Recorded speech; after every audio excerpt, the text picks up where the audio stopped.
Hey guys, today on Fueling Recovery, we're going to talk about the importance of healing your second brain and how we have brain damage. I'm not talking about your main brain, talking about your second brain, which is your gut. So stay tuned.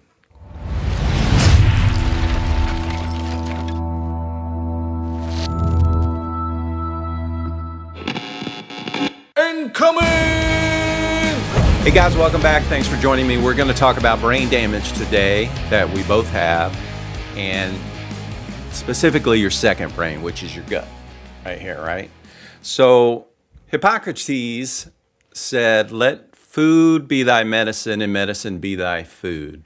All right, so Hippocrates knew and understood that your food, your lifestyle, your choices can be medicine, right? Or it can hurt you as well. So he was the first person really to separate religion from medicine. So back then they thought maybe diseases came down from the gods and you were inflicted because of some sin or some wrongdoing or something like that.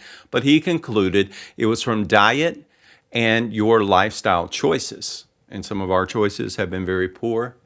Pizza and beer, for example, not the greatest. So the doctors do take the Hippocratic Oath in that, do no harm.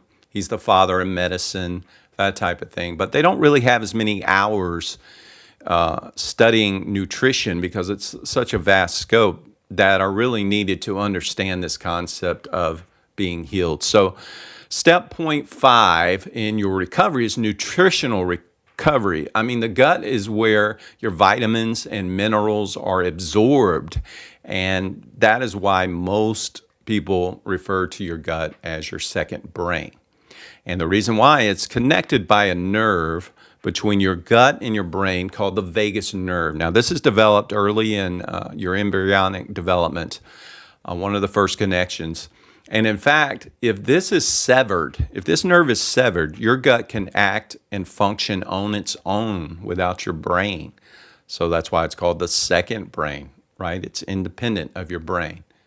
So your gut or second brain is where some of the precursors and in fact some of the actual production of your neurotransmitters are taking place. So if it's unhealthy, it's going to affect how much dopamine you have, serotonin, norepinephrine, which is fight or flight. All of these, or either they're precursors and the neurotransmitters start really in your second brain. They start in your gut. Now, the real news for those in our community, alcohol community, is that we have brain damage. Second brain damage, that is. Essential vitamins, minerals, they can't be absorbed properly in the gut until we begin to heal and recover and take step point 5 of nutritional recovery. Now, this is why food and your diet is essential to this. But it's also important to understand that eating crap, chasing it with ethanol has damaged you. You've got to know that. The best way to begin to understand that is that your gut is a world within its own right. You've heard that phrase, in a world, how movies used to start off, right? That old trailer guy, that voice, LaFontaine, I think his name is, right? There's 3 pounds of that world in you right now, right? If you were to weigh them, of microbiota that make up the world called your microbiome, okay? And since you can imagine, it's like rubbing alcohol. When you rub it on your scars and your sores or whatever, it's killing bacteria, right? So you have to understand that when you're drinking ethanol alcohol, that has the same properties, same functionality of killing bacteria that are essential in not only digestion, but your mental clarity, mental health. So as in any world, you have good and you have bad actors, right? It's no different here, okay? Alcohol has been killing off many of the good communities, allowing for a growth and an overgrowth of the bad guys. Now, some of these groups include bacteria. Now, not all bacteria is harmful, but one here, definitely one of the ones, or some of the bad ones would be like staph, E. coli, salmonella, You've heard these, tossed around when you got food recalls across the nation, salmonella poisoning. These are bacteria in your gut. And poor gut, they're going to grow, right? They're going to multiply in a compromised gut. Now, second are probably archaea, is how it's pronounced. None of these are different bacteria in that they are known as a production source of methane in the gut. This leads to IBS, other digestive complications, and to be clear, it's not meth. Okay, meth is different. These were first detected through the breath as a foul fish odor, or come out through your sweat, through your pores, through your urine. Don't know if you've ever smelled that way yourself, or maybe you smell someone else, they smell kind of fishy, right? Kind of gross, right? With all the bad actors, they get apart because the good microbiota in your gut has been greatly diminished and compromised, again, by the ethanol. Next are the eukaryotes. The research on these is limited, but it seems like they're sort of like the Dr. Jekyll and Mr. Hyde in the microbiota world. They can play nice or nasty depending on the relationship. I mean, I can relate, right? You got relationships, they're good or bad, and you can kind of relate to that person either way. The last, I guess, is the virus in your gut. Now, virus is a predator. It's the predator of this community, of this world. These infect bacteria. If you have a kid in daycare, you probably have seen the viruses, rotavirus. You get the brat diet, which is what, applesauce and crackers and stuff like that. A lot of stomach symptoms, diarrhea. You can also conclude that alcohol only exacerbates and allies itself really with only the bad actors, and it's killing off the good guys. So evil will prevail, right? Now, all of these can lead to what they call a leaky gut. Some years ago, I had endocarditis, which was a staph infection of my blood. I totally attribute that, and it's common among people who drink too much alcohol, right? So the problem is you have a semi-permeable lining in the gut that gets eroded, and the bad guys get through, right? Some will say this is a theory, but most doctors will subscribe to the fact that this does exist and this occurs. Why else can bacteria get in from the gut into the bloodstream? Now, to add to this, alcohol has the same effect, on this lining. Other issues can do it too, but definitely alcohol. Now, you can assume as someone in recovery for AUD that your gut needs to come to its rescue, right? And you need to come to its rescue and rebuild. And it's easy to draw conclusions based on common methods. The internet has plenty of advice on how to do this. Your friends, your infomercials offer, different things to go about healing your gut. Now, your microbiome is unique to you, right? This is exactly why it's very difficult to identify and do some sort of general cleanse of all the trillions, the 3 pounds of microbiota swimming in your gut at all times. It varies from day to day. It varies from person to person. So just as true as the fact that it's very important to that world to be happy with itself with the right balance now that you quit alcohol. Now, this is going to be simply a process of time. It's not going to be overnight. It's going to be consistency. It's going to be a lot of listening to your body and making adjustments. So when you start looking into this more, you're going to dive into a pool of opinions, a pool of so-called medical research, maybe sometimes very limited research. Folks are fanatically going to approach you and promote there's only one way to eat, right? Keto, all the diet fads, only one way.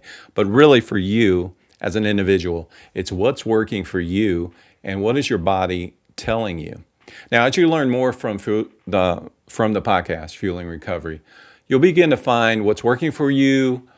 But I want you to keep in mind, listen to your body and listen to nutrition first before you go out trying all this other stuff, right? And it's a decent segue here to talk about the many ways people say they heal their gut. Now, in Western tradition, everybody seems to have and want some sort of pill, some sort of potion. It goes way back, right? They want a quick fix. I'm going to go through some of these, and what you have to understand is that your microbiome, again, is unique. So take these and do your own due diligence personally. I mean, there's one I currently use personally, which I'll discuss. But let's start with the second to least favorite of mine, and I'll call it the purge. And you probably know this as a colon cleanse or detox. Now, it normally consists of some sort of concoction of herbal remedies, some sort of protocol that they have you go through, time-based. It's made popular by a lot of wellness companies and celebrities promote it as well. Now, my issues again, by adopting a nutrition first model, we can eat fiber rich foods and fermented foods to feed our gut rather than taking a lawnmower and just mowing it all down in the microbiome, hoping maybe that good bacteria is going to regrow and the bad's not. And so, you know, the story of the two wolves, the good wolf, the bad wolf, they're both hungry. Which one wins? Which one survives? Well, the one you feed. So we want to feed the good bacteria, and you can feed it with fermented foods. They have natural probiotics, prebiotics. Of course, pre means that's what's going to feed the good bacteria, and the probiotics are going to add more good guys into that community of that world that's going on in you. Now, another method is taking a pre and pro supplement. But again, what happens is a lot of times these are poor quality. There are some good ones out there, but they are expensive. They do very little for you. So it's best just to do it naturally through the foods that you eat. And, you know, they can be quite costly. And I'll take this moment to tell you I'm pro supplementation. I take supplements, all right? But I take them as my body tells me I need them. So I'm not going to take the same things forever, every day. And I'm going to make sure their micro availability is high, right? My next least favorite is one that maybe you've heard of, you know, the colon cleanse, quite directly. This is the coffee enema, right? And I don't know whoever thought of taking a latte and, you know, sticking it up your butt. But this was, I do know, as a matter of fact, it was Dr. Gerson, Max Gerson, as a part of his therapies in the 1930s. He concluded that it's going to stimulate the liver or the bile ducts to produce more bile, which is going to break down your fat and give you some essential fatty acids, which is going to help in your elimination and your digestion, right? But dietary foods like apple cider vinegar, lemon, cilantro, asparagus, beets, they're all going to do the same thing, and you don't have to stick them up your butt, right? The last, and this is probably my favorite, the one I do is fasting. And I don't mean starvation, okay? Fasting really is the best method for me to heal my gut because it requires no herbal or medical intervention. Your body does the work to help with your gut. And a simple fast, I think everyone should be doing every single day, is a 12-hour fast. It's painless. You're asleep, okay? So, for example, if you eat breakfast at 7, well, stop eating 7 the night before. That's 12 hours. Easy to do. No hunger pains, right? So it's possible for everyone to do at least 12 hours. Now, the most popular seems to be the 16-hour fast with 8 hours of eating window. So instead of eating at 7 in the morning to have breakfast, if you stopped at 7 the night before, you eat at 11 or just skip breakfast and go to lunch. It's less painful than you think and allows the gut really to transform the composition of this world in your gut, allowing the good guys to regenerate and grow stronger. And the only pain is the pain of finding out if you have enough discipline, right, to do it. Start out slow, once or twice a week maybe. Do it. Do a 16-8. Maybe try the 12. So these are just a few of the things that people are doing to heal your gut. And we'll talk more about that in other podcasts. But I want you to really start about what you're eating, How is this affecting you? Listen to your body on what it needs, and let's start out by healing that second brain. All right, we'll see you next time on Fueling Recovery. Listen, I got a group study on fueling recovery. If you got a recovery group, you want to add nutrition to it, you can go to fuelingrecovery.life to see a little bit more about that. I want you to subscribe to this channel. It doesn't cost you anything, but you get some information, and we'll see you next time. Thanks.